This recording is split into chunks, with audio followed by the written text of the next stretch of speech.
Mission 96 here with just me showing you the records. So these are all the records that have been released. Finally, it is what is it? It's like March 17th. I don't know when I'm going to post this, but it's the 17th.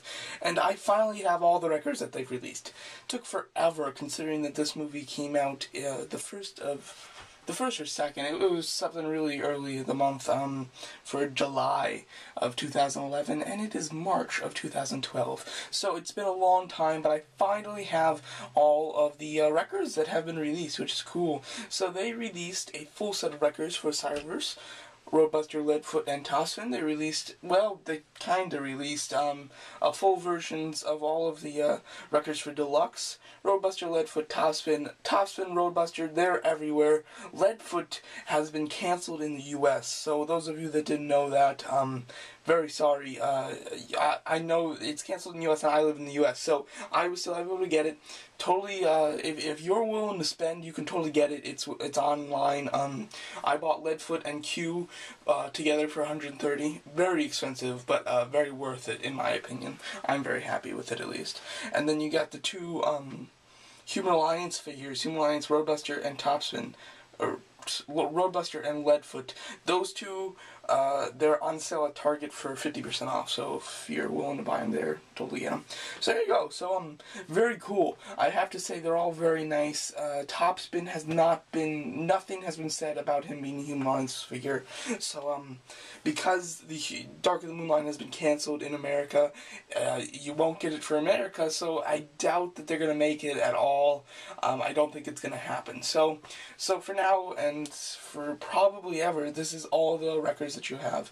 They did come out with two repaints of the Deluxe Roadbuster and Topspin. I do have them both. They're okay. Roadbuster's kind of nice. Topspin I don't think looks very good. But overall, very cool. My favorite character from each scale. So here you go. So my favorite character from the Cyberverse line has to be Roadbuster. My favorite character from the Human Alliance line has to be Leadfoot. From the Deluxe, it is difficult. Right now, my favorite is Leadfoot, but I don't know if it's my favorite because I just got it, or if it's actually a better figure.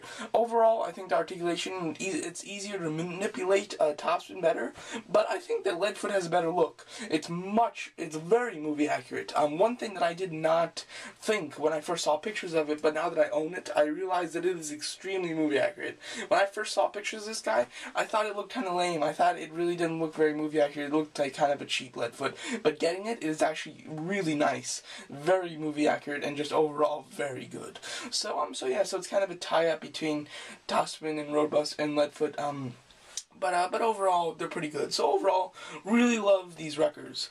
They're awesome. I love the characters in the movie. They didn't do much, but hey, they live. So the next one's coming out in 2014, so maybe we'll get some more records. But I don't know. Michael Bay has been known to take characters and just leave them out of the next film. So I don't know what's happening there. Hopefully the records are in it, and hopefully they do some stuff. Because we didn't meet them until like an hour before the movie was going to end, and then they didn't do too much. They did a little bit in the robot modes, but yeah. So overall, very cool. The Roadbuster and Leadfoot in Cyberverse version are armored.